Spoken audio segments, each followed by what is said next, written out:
talk about the border a little bit closer. Joining us now, Texas Congressman Pat Fallon is here, member of the House Armed Services Committee and retired U.S. Air Force captain. Congressman Fallon, great to have you in with us today. Thanks, Bianca. How are you? Happy New Year.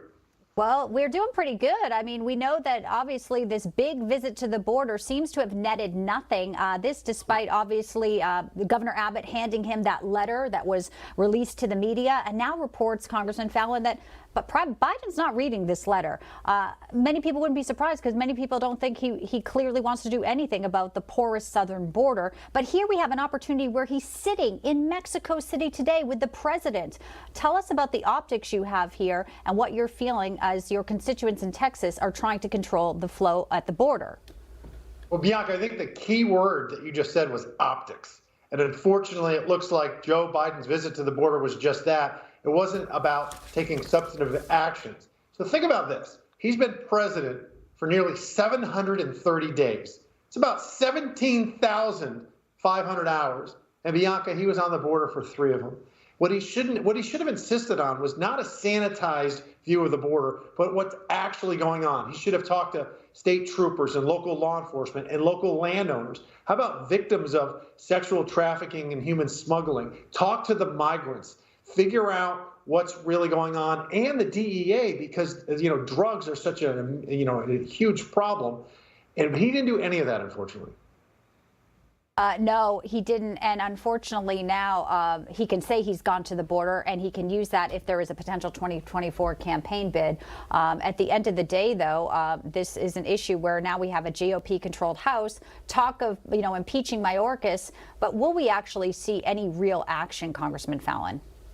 Well, Bianca, you just mentioned about Joe Biden.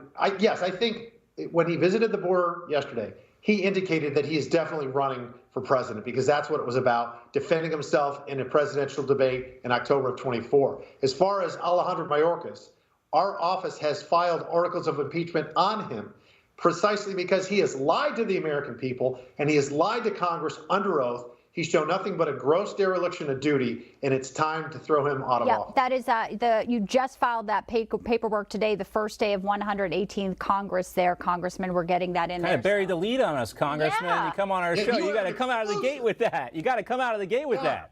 I'm just getting the email now. John, it's a Newsmax exclusive. Yeah, well, no, tell us about, I mean, this has been talked about among your colleagues for a long time.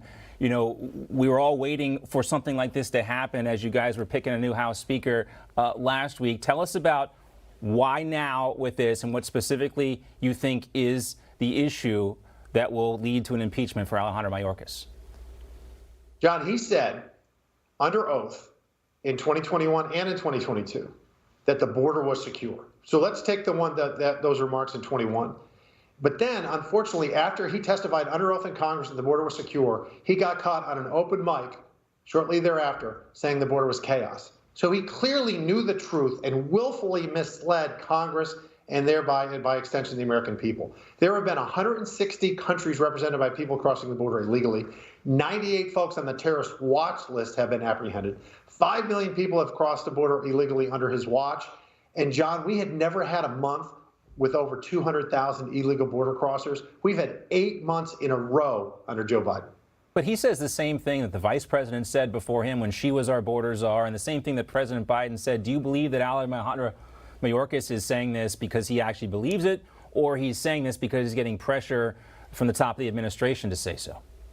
Well, yeah, John, it's a great question. It's a fair one. If you say under oath that the border's secure, and then you're caught on a hot mic, and when you didn't know that you were being heard that the border was chaos, you're clearly lying in one of those two instances. Right. And I think it's the former rather than the latter, unfortunately.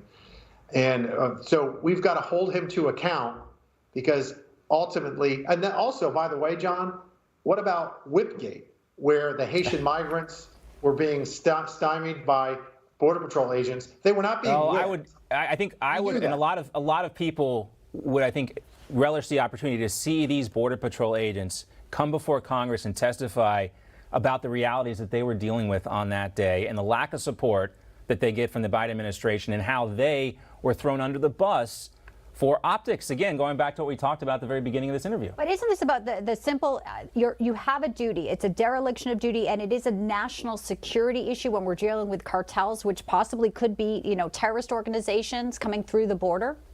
Isn't that at the heart of it? Yeah, Bianca, the Mexican drug cartels are terrorist organizations, and this is asymmetrical warfare. We lost 297 Americans every day during World War II. We lost 293 Americans every day due to opioid overdoses in 2021. 80,000 of the 107,000 we lost were fentanyl overdoses. Most of that fentanyl is produced in China, and we have a president that doesn't even have the guts to bring the topic up when he talks to Xi Jinping. So it seems like it's black and white. If there's a duty to secure the border and it's not being done, this should be pretty cut and dry, Congressman Fallon. Now, Bianca, I completely agree, particularly when, again, Alejandro Mayorkas is not telling the truth and he's purged himself. He's not fit for office and he needs to be removed forthwith. And real quick, I just want to get your reaction to President Biden talking about the importance of discussing climate initiatives and green energy production when he's sitting there in Mexico and there's a full-blown drug war playing out right on the Mexican border with the Sinaloa cartel. And he's talking about it might be hot in Mexico. Well, it's been hot in Mexico for millions of years, Mr. Biden. We're talking about the drug. Let's talk brass tacks, because that's what Newsmax does. Tells the unvarnished truth. Mexico is a de facto narco state. We need to secure our southern border. We don't even know who these 5 million people are that are coming across the border. And nobody talks about the people that are legally waiting in line, of which there's almost 4 million of those folks. So let's do the right thing. Let's do the American thing. And let's keep the American people safe. Because if you're not safe, then you're not free. It is hot in certain parts of Mexico, but not where the president is. I don't think they can take the heat, though, here. They're very high elevation in Mexico City, so it's quite temperate. Congressman Fallon filing articles of impeachment against Alejandro Mayorkas and joining us today with that exclusive development. We certainly appreciate it, Congressman. Good to have you here. Thanks, Bianca. Bye, John. God bless. Good to see you, Congressman. Thank you.